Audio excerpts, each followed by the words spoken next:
My sister borrowed my 15-year-old daughter's new car, wrecked it into a tree, then had the nerve to call the cops on my kid. Our parents covered for her, lying to the police. I said nothing, then did this. 3 days later, their expressions turned ghost white when my own sister, the one I protected my whole life, borrowed my daughter's brand new car, crashed it into a tree, and then, in an unthinkable act of betrayal, called the police to blame my innocent 15-year-old child. And my parents, they backed her up. Their faces went pale 3 days later, but the damage, the betrayal, was already done. You don't expect someone to bang on your front door a little after midnight when you've spent the evening doing absolutely nothing dramatic. Seriously, it was a normal, boring Thursday night. I was in sweatpants, wrestling with a spreadsheet that refused to balance, the faint scent of boxed brownie crumbs still lingering on the coffee table. My daughter, Lily, had said goodnight an hour earlier. I'd heard her bedroom door click shut, the soft thump of whatever mellow playlist she falls asleep to these days. A wild night, I know. So when the doorbell rang once, then again, then came a knock hard enough that I actually jumped. I thought, neighbor emergency, or maybe some late-night delivery screw-up. Not two uniformed officers on my porch, wearing that grim, "we'd rather be anywhere but here" expression. "Ma'am, Aaron," the taller one said, fumbling with his clipboard like my very basic name was a foreign language. "Aaron Collins?" "Yeah," I said, my heart already doing something unpleasant in my chest. "Is everything okay?" They didn't answer that. They never do in the movies either, I noticed. "Are you the registered owner of a silver Civic, plate number?" He rattled it off. It was my car. Lily's car. Same difference. "Yes," I said slowly. "What's going on?" "Miss Collins," the other officer said, a little softer, "your vehicle was involved in a collision about 40 minutes ago. Single car crashed into a tree outside your parents' residence on Oak Ridge Lane." My brain snagged on about four things at once. 40 minutes ago. Tree outside my parents' house. My car. "I think you got the wrong." I started, then stopped myself. That's exactly what the guy in every bad true crime documentary says right before they cut to his mugshot. "I haven't left the house all night," I said instead. "And the car should be in the driveway." "Ma'am," the taller one said carefully, "we need to speak with your daughter." Witnesses at the scene identified her as the driver who left and came home. We're not making assumptions. We just need her account. There are moments when your body reacts before your mind catches up. My stomach dropped like a stone,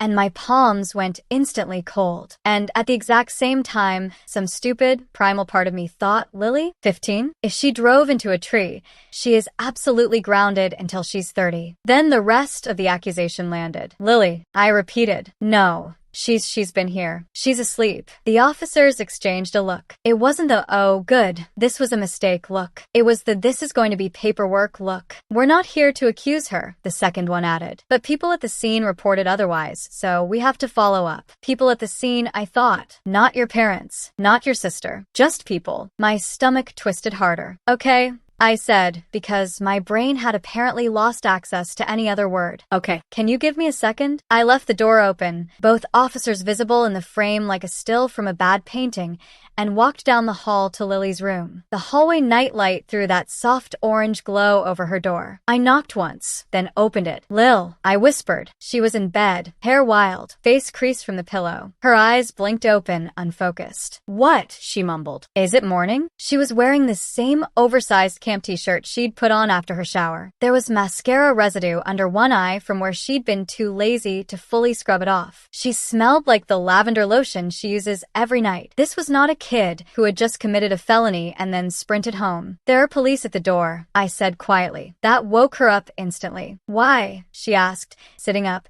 her voice already tight with fear. "They're saying there was an accident with the car," I explained, my voice barely above a whisper. "They're saying you were driving." Her mouth fell open. I haven't. Mom, I've been here. I didn't." "I know," I said. "I know." I stepped aside so she could see the uniforms in the hallway through the open bedroom door. Her face went pale in a single second. "Miss Collins," one of them called. "Can we speak with your daughter, please?" I squeezed her hand once and nodded toward the living room. We walked back together. Lily tucked herself slightly behind my arm, 15 years old, and suddenly looking about 9. "Lily Collins," the shorter officer said. She nodded. "Can you tell us where you've been tonight?" he asked. "In your own words." "She's a minor," I said automatically, part of me wanting to scream. Are you serious right now? You can ask, but she's not answering anything without a lawyer present. Ma'am, the taller one said gently. We understand. We just need to confirm details about what witnesses reported. That's all. His tone said everything he wasn't allowed to. Whatever story they'd already been fed, it wasn't coming from us. Where's the car? I cut in. Excuse me? You said the car was involved in a crash. I said, my voice rising slightly. Where is it now? In the impound lot, he said. It wasn't drivable. The front end was significantly damaged. Totaled, of course. And the people at the scene, I pressed. Who exactly said she was driving? The officer hesitated just long enough to confirm my worst thought. We can't disclose that. But we did receive multiple statements. Multiple, not one. Not someone confused. Plural. And they wouldn't tell me who. That was almost worse than naming them. Lily, I said, keeping my voice steady. Did you drive tonight? She shook her head so hard her hair whipped. No, she said,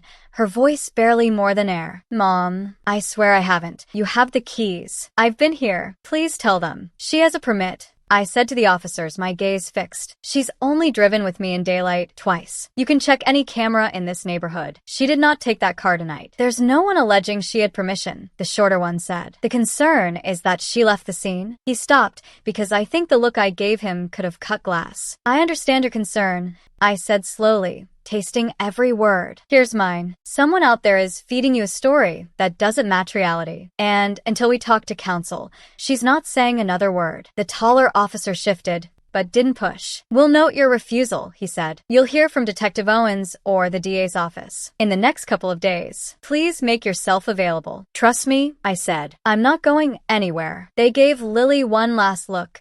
She was staring at the carpet like it was the only thing keeping her from dissolving, then stepped out. I closed the door behind them and threw the deadbolt. For a second, I just stood there, forehead against the wood, listening to the frantic sound of my own breathing. The house was too quiet, the kind of quiet that hums with unspoken dread. Mom, Lily said, her voice small, trembling. I turned. Her eyes were wide and shiny, but she wasn't crying yet. Her shoulders were up around her ears, like she was bracing for impact. Am I? She swallowed hard. Am I in trouble? Are they going to, arrest me? It hit me then how young 15 really is. Old enough to be accused of a crime. Young enough to still ask your mother if the monsters at the door are real. Look at me, I said, crossing the room, my heart aching. She did. You did nothing wrong, I said. Nothing. You were here. You followed the rules. You are not in trouble with me. But they think. I don't care what they think, I said, more sharply than I meant to. I softened it immediately. We're going to fix this, okay? I believe you. I know you didn't touch that car tonight. Her chin wobbled. I didn't, she whispered. I promise. I know, I repeated, pulling her into a tight hug. I believe you more than I have ever believed anything in my life. She let out a breath that sounded like it had been locked in her chest for an hour. A single tear escaped and slid down her cheek. She wiped it away fast, almost angry at herself for letting it show. I'm not a bad driver, she said, like that was the worst accusation in the world. You're a careful driver, I said, gently pushing her hair back from her face. That's why I bought you the car. That set off another ripple of emotion in her face, like she was trying desperately not to fall apart. Do you think Grandma and Grandpa really said that? She asked, her voice barely audible. That they saw me? My heart twisted. I didn't know. Not for sure. And the idea of calling them to ask made me feel like I'd be handing them my throat. I don't know what they said, I admitted, the words tasting like ash. But whoever talked to the police didn't tell the truth. And we'll find out who. She nodded, but her eyes stayed damp. I want you to try and sleep, I said. Tomorrow, we're going to talk to someone whose job it is to fix things like this. Like a lawyer? She asked. Exactly like a lawyer, I said. I'll make calls first thing. And whatever story they think they can pin on you, I brushed her hair back behind her ear. They're not ready for what's coming. She swallowed and nodded, finally curling back under her blankets. I turned off the light, feeling a cold resolve settle deep in my bones. I thought the knock at midnight was the worst of it. It wasn't, not even close. When your sister is 10 years younger than you, people always assume you'll feel protective of her. They don't picture 16-year-old you babysitting a cranky 6-year-old while your parents go out because you're such a big help. They don't picture 20-year-old you home from college for the weekend, walking a hungover 10-year-old to the bathroom because your parents think it's funny when she tries a little wine at family dinner. They certainly don't picture 38-year-old you standing in your kitchen at 1 a.m. realizing that same golden child just tried to feed your own kid to the wolves. Growing up, Jenna was the baby. That was her entire job description. She's still learning, Mom would say when Jenna broke things that weren't hers. She's just expressive, Dad would say when she screamed at waiters. I was the responsible one. That was my job. You know, Jenna is sensitive. Mom would tell me, you're older. You should understand. Funny thing about that phrase. You hear it enough, and eventually you do understand, just not in the way they meant. When Jenna got caught shoplifting lip gloss at 16, my parents drove to the store, begged the manager not to press charges, and then spent the entire ride home lecturing me about how important it was that I not make Jenna feel bad about this. When Jenna backed Dad's old sedan into a mailbox at 19, they joked about it for years. Remember when our girl tried to take out federal property?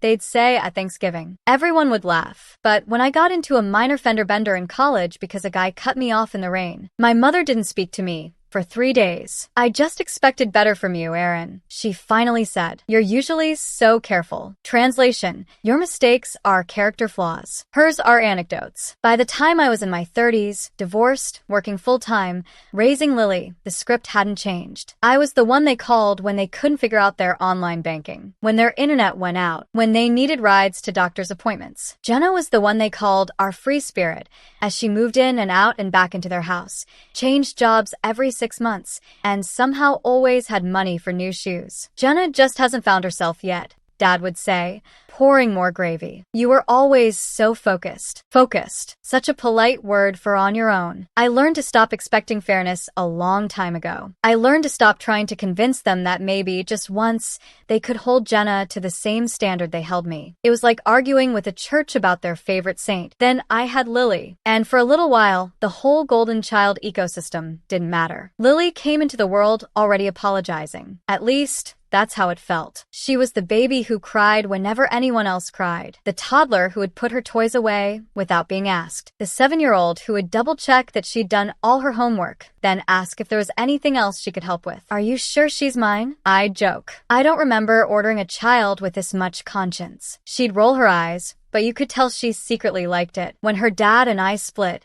she handled it like someone twice her age, quietly compartmentalizing, talking it out with the school counselor when she needed to. She never slammed a door, never screamed, never pulled a Jenna. Her rebellion was forgetting to put her dishes in the sink. At 14, when most kids are begging to bend rules, she was the one reminding me of the speed limit. Mom, it says 30. She'd say from the passenger seat. Lily, we're going 28. Just saying. 30. The car was the one thing I'd let myself feel profoundly proud of. Years of scraping together small savings so that when Lily turned 15, I could hand her something solid, safe, and new. Not flashy, just freedom with airbags. On her birthday, my parents and Jenna came to our house for cake and the big reveal. I walked Lily to the door, told her to close her eyes, and when she opened them to see the silver Civic in our driveway, she made a sound I'll remember until I'm old. Mom, no way, she whispered, already tearing up. My parents clapped. Jenna didn't. She was too busy staring at the car like it was something she'd ordered,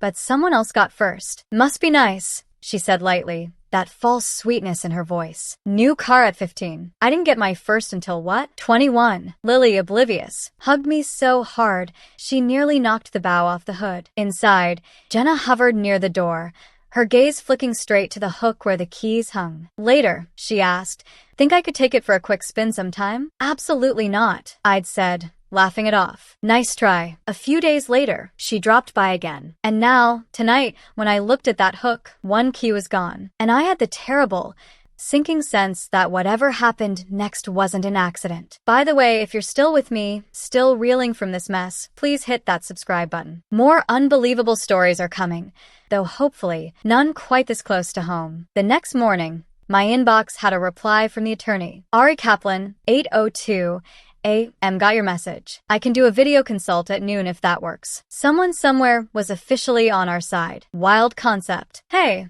Lily said from the doorway. She looked like she hadn't really slept. Same hoodie, same bun, dark circles that did not belong on a 15-year-old. They're not coming back, are they? Like, right now? Not without calling first, I said. And next time they talk to a lawyer, not you. She nodded, picking at her sleeve. Am I supposed to go to school? She asked, because of course she did. Today your job is to not collapse, I said. We'll email your teachers later. At noon, I clicked the video link. Ari looked exactly like Expensive would if it wore a tie. I gave him the short version.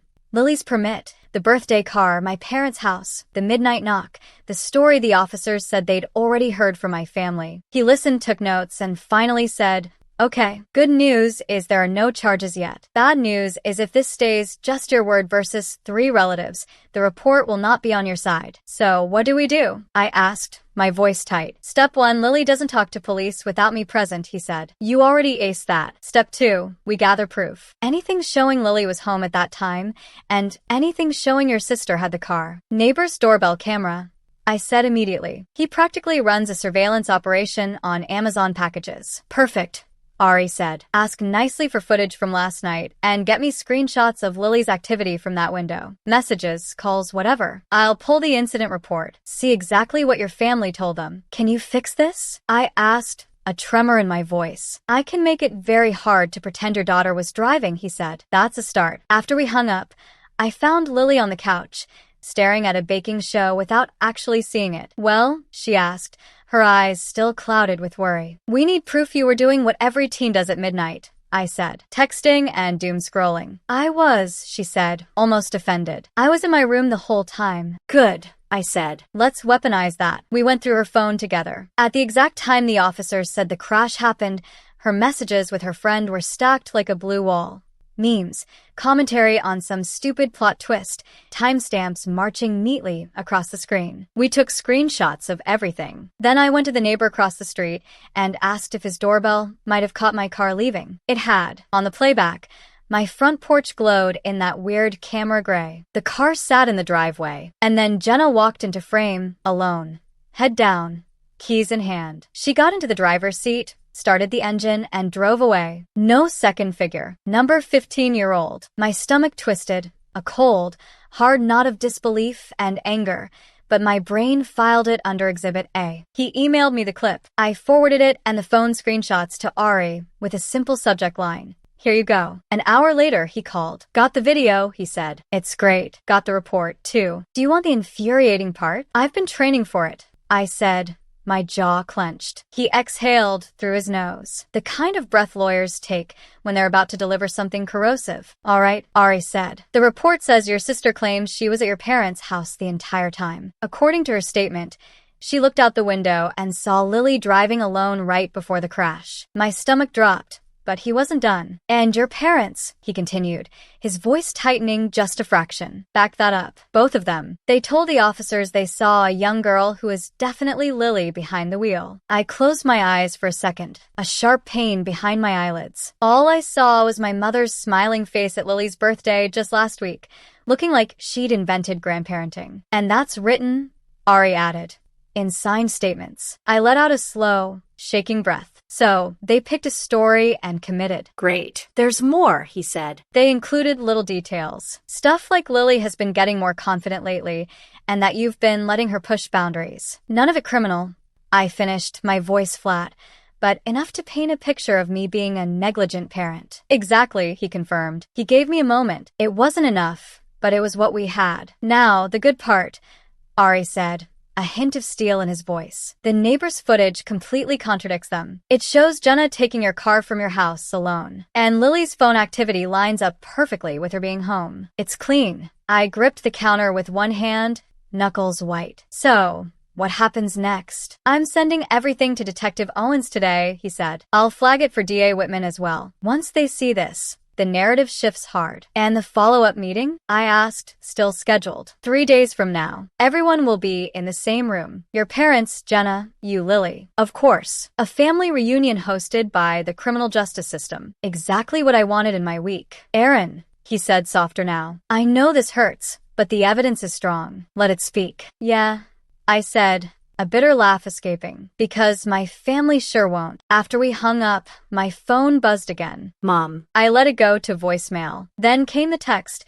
We heard you got a lawyer. This is getting out of hand. Call us. Funny how getting out of hand only applied once I pushed back. I typed a response, my fingers flying. You gave sworn statements about my child. This is out of hand. Talk to your attorney. I sent it before I could decide whether or not to be the bigger person. I've retired from that job anyway. I found Lily in the hallway, hovering like she could sense my mood without hearing a word of the call. Well, she asked, her eyes searching mine. Back Jenna, I said. I kept my voice even, steady, because screaming wouldn't fix anything. All three of them said they saw you driving. Something flickered across her face. Hurt first, raw and undeniable, then something sharper. A flash of pure disbelief. Oh, she whispered. Not tears.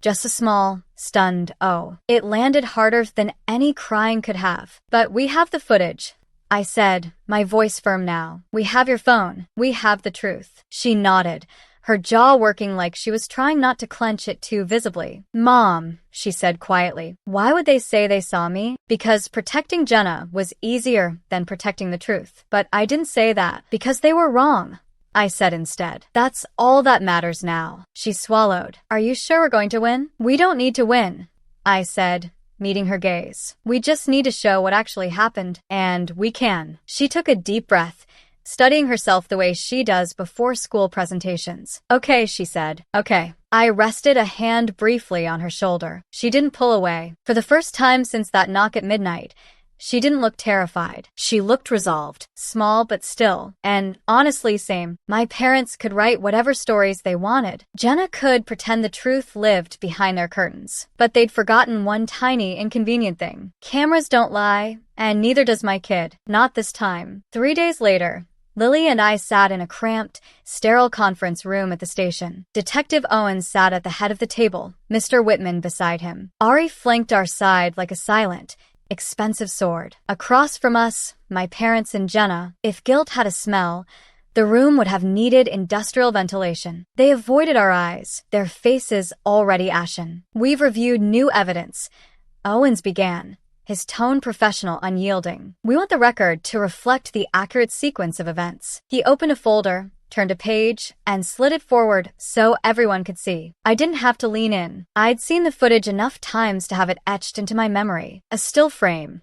Jenna in front of my house. Another. Jenna walking to the car. Another. Jenna behind the wheel, alone. No Lily, just Jenna and her terrible judgment. In addition, Owens continued, Lily's phone data shows uninterrupted activity from her home during the time of the crash. Texts streaming, everything consistent with her being at home. The silence that followed was so thick, I could hear Lily swallow beside me. Mr. Whitman, the DA, looked at my parents, his gaze sharp and unwavering. You stated you saw Lily behind the wheel. Would you like to amend that statement? My mother blinked rapidly, her face paling further. It was dark, she said, her voice thin, wavering. We assumed. My father nodded like a dashboard bobblehead, not meeting anyone's eyes. We thought we were helping. Helping who exactly? The unspoken question hung in the air like smoke. Whitman turned to Jenna, who looked like she wanted to disappear into the table. Your statement claims you watched Lily drive,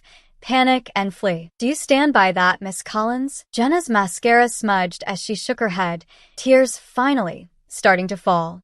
No. I wasn't thinking. I got scared. I said she did it. For a moment, the room didn't move. The air crackled with the weight of her admission. Lily's hand tightened around mine. Just once, a silent squeeze of fear and understanding. Given this evidence, Whitman continued, closing the folder with a soft thud that echoed like a gavel, we are clearing Lily of all allegations. She will not be charged with any offense related to this incident. I felt Lily exhale beside me. It was the sound of a weight leaving a body that had grown too small for it, a lifetime of burdens lifting in one quiet whoosh. As for you, Whitman continued, now addressing Jenna and my parents, his voice hardening considerably. This office is reviewing possible charges related to filing false statements. This level of fabrication involving a minor is serious. My mother made a small, choked sound. Hurt, outrage, maybe both, but no one rushed to comfort her. Jenna wept openly. Miss Collins, Whitman asked, turning to me, his expression unreadable. Would you like to say anything? I didn't stand dramatically. I didn't raise my voice. I just spoke, my voice calm, clear, and utterly firm. For years, I said, looking directly at my family, my parents, then Jenna, I've been told to understand, to be the bigger person whenever Jenna messed up, to swallow things so she wouldn't feel bad. My gaze settled on each of them. But you didn't just ask me to swallow this. You asked my daughter to. You were willing to bury a 15-year-old to protect a grown woman who stole a car and crashed it into your tree. Jenna cried harder. Mom reached for her hand, but my dad just stared at the folder as if it held a different, more favorable ending. You didn't hesitate. I continued, my voice quiet but unwavering. You signed your names. You didn't call me. You didn't check. You just chose the story that made your lives easier. I turned back to Owens and Whitman. Thank you for clearing Lily. Whitman nodded. We'll be in touch. That was it. No dramatic gavel, no shouting match. Just fluorescent lights, a few sheets of paper, and the sound of a family structure finally collapsing under its own corrupted weight. Outside, Lily walked beside me, her shoulders a little looser, the terror slowly fading from her eyes. You okay? I asked. She nodded, a small, weary smile touching her lips. Yeah. Just tired. Me too, I said, putting an arm around her. Let's go home. And we did. 6 months later, Oak Ridge Lane looks exactly the same, except for one house. My parents' house. That one has a sold sign out front. Turns out filing false statements about a minor leaves a permanent mark. Jenna ended up with a misdemeanor on her record, a legal stain she'll carry. My parents got their own matching versions for knowingly providing inaccurate information to police. Not prison, no, but enough to make legal documents an absolute adventure for the rest of their lives. I heard all of this from a cousin who still talks to them. We don't. Insurance denied everything. Unauthorized driver, conflicting statements, zero coverage. Ari filed a civil claim, and they settled fast. Full value of the car, plus all my legal fees. Then Jenna's fines hit. Then the attorney bills. The loans snowballed until the house had to go. Meanwhile, Lily's thriving. She's got a new used Corolla, great grades, and therapy sessions that actually help her process this mess. Our home is quieter now, cleaner, safer. No toxic relatives. No second chances for people who showed us exactly who they were. Some say I went too far. Others say not far enough. What do you think? Have you ever had to choose between your family and what's right? Let me know in the comments below, and don't forget to subscribe for more stories like this.